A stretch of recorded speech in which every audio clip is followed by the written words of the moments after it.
watching this video, and it's not on Cyrax and Flyrax's channel, please tell a member of staff. We reserve the right to instruct our lawyers to insist on the death penalty for copyright infringement.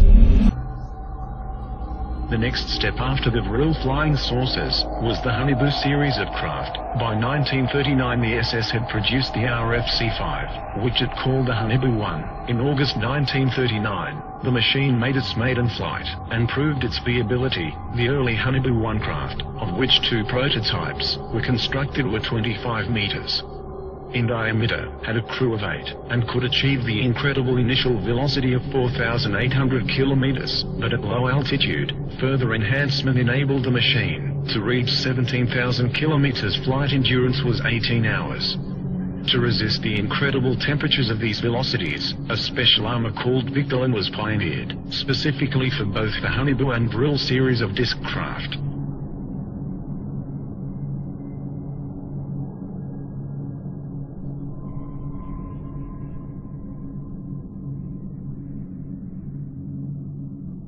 The Haunebu 1 had a double hull of Victolan. The early models also attempted to test out a rather large experimental gun installation, the twin 60mm KSK strong ray cannon. It has been suggested that the ray from this weapon made it a laser, but it was not. It could transmit a powerful energy burst suitable to pierce up to 4 in of enemy armor. When a Vril 7 was shot down by the Russians in 1945, a similar underbelly mounted KSK gun was destroyed, with debris recovered from the battle site.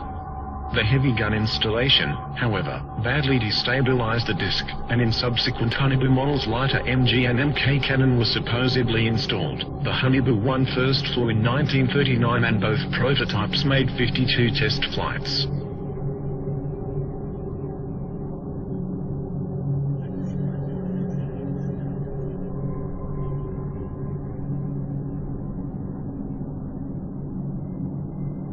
In 1942, the enlarged Haunebu 2, which was 26 meters diameter, was ready for flight testing. This disc had a crew of 9, and could also achieve supersonic flight of 6,000 to 21,000 kilometers with a flight endurance of 55 hours. Both it and a further developed 32-meter diameter Haunebu 2 had heat shielding of 2 hulls of Victolan. The craft were constructed and tested between 1943 to 44. The craft made 106 test flights. By the end of 1940, the Haunebu 2 had entered service as a reconnaissance aircraft, and there is certainly photographic evidence to support this. For example, one was caught on camera near Antarctica in 1940. The design of the Haunebu 2 should be noted for future reference. Whatever their exact nature, it appears confirmed that a range of alternative design aircraft were by now on the drawing board, or hovering above the ground. Some of these designs proved worked, and successes were being reported. On 17 April 1945,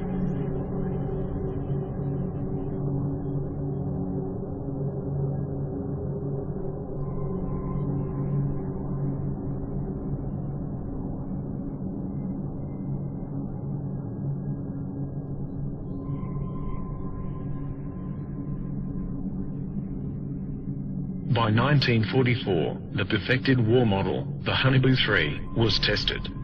2 prototypes were built. These massive machines, several stories tall, were crewed by 20 men. They were also capable of hypersonic speed beyond 21,000 kilometers. The SS had intended further plans for a 120-meter diameter Haunebu 4 were in the works, but no such craft is known to have been constructed before the end of the war. However, these new technologies were coming online too late, for the war was already being lost and won. Within months the Allies and Russians had poured into Central Europe. Hitler was thought dead and the war apparently over, and as soon as the war was over, ghost rockets started appearing over Scandinavia, and within 2 years flying saucers were being reported wholesale over mainland United States. It was no coincidence.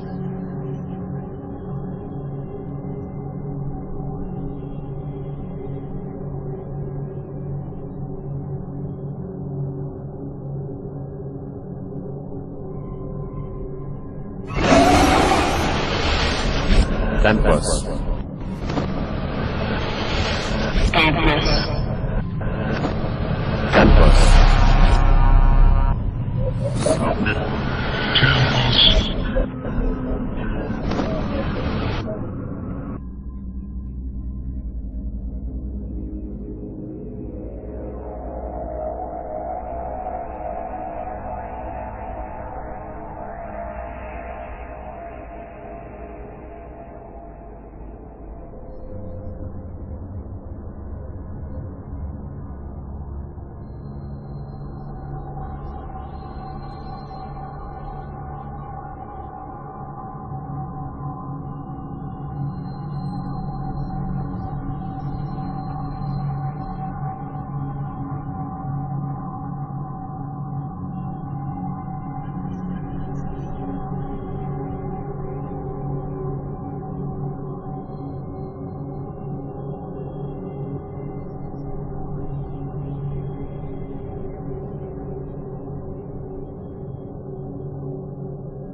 The New Believers.